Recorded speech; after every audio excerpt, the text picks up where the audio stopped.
Welcome to the regular midweek devotion of the Littleton Methodist Church. We start with a look of the November evening skies, but quickly we turn to light. Yes, our topic for this week is light.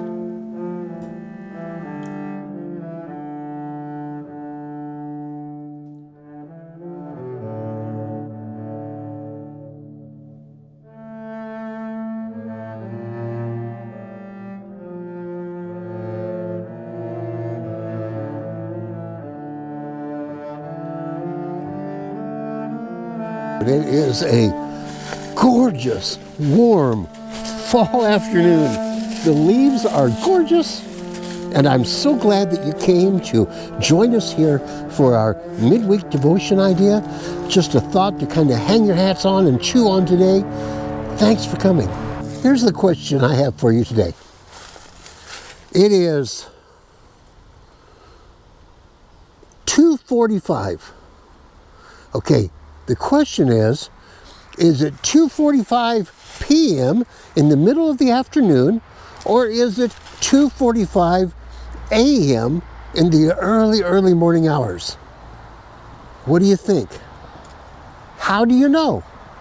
How could you prove it? I'm going to go out on a limb here and say, I think most of you think it's 2:45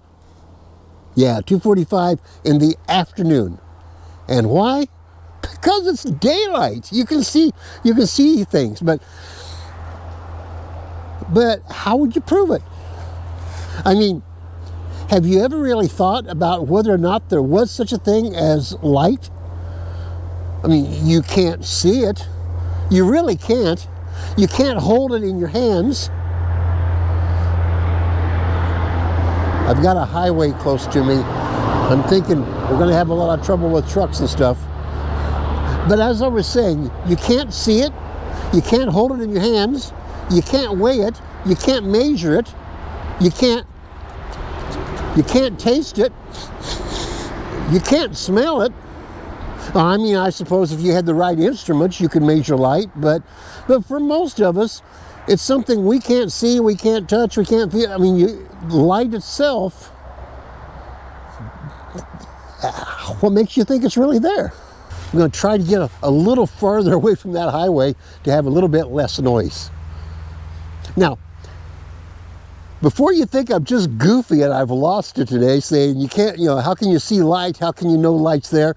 The way you know light is there is not by touch, taste, smell, It's because you see how it reacts on things. And you can see things because of the light that lets you see things. Well, there's quite a few things in life. Love, patience, kindness, gentleness, self-control. There are a lot of things in life that you can't actually see the article itself. And you can't taste it, and you can't smell it, and you can't weigh it. It's sort of like the light in that you know it's there because you see the effect that it has on other things. Now, nobody that I know of would seriously doubt that there is such a thing as light. Though they might doubt that there's such a thing as kindness or goodness. Back around the first half of the 20th century, the Austrian philosopher Ludwig Wittgenstein, he said that, this is just a reversal of now the early part of the 21st century, he said that the things that are most important in life are the things that are the most difficult to talk about, and we basically shouldn't even talk a lot about them. The easiest things in life to talk about are the things that you can see, that you can touch, that you can feel, that you can measure, and that's what we should spend our time talking about because we can, get together on that, but they're not that important. So most of the time we shouldn't be talking. Well, the irony is that what he called the least important things he labeled as science. You know, today we label it as STEM. And the things that he calls the most important somehow just kind of fall by our radar. Something to think about. I really don't think that I could talk you out of believing there is such a thing called light, even if I tried. And even if I was a really good orator. And okay, here's something else. I want to take this analogy just a little bit farther than where we've taken it. And I want to talk about sun. That is, what if I tried to talk you out of believing there's such a thing as sun? Or if it was night, a flashlight, or a headlight of a car, or the source of light.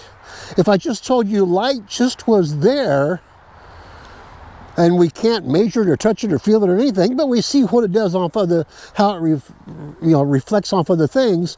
But then I told you there's no such thing as source. Light just is sort of there. Nothing caused it. You wouldn't believe that either. I mean, you know that if there is, these shadows around here today and there's some light, there's someplace up in that direction, there is a sun casting these shadows and sending this light. And I want to say, in the same way, if you see kindness and love and gentleness and the idea of kindness, the idea of love, the idea of self-sacrifice, of giving of ourselves, all of those noble things that we value so highly, the prototype for them all came from somewhere, didn't it? They didn't just happen. That's where we get to God. We know there's a sun because we see the effects and the light, and we know there's a light because we see the effects as it illuminates things around us.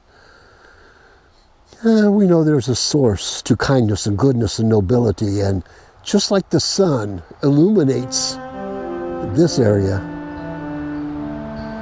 so does the Son of God illuminate our lives and the more noble elements of our lives.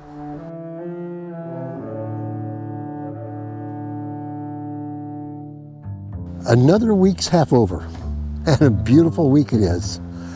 In a few days, we'll get to come together and worship our Lord again.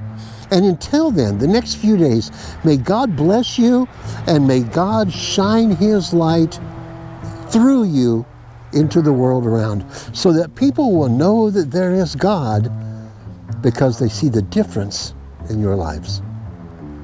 God bless.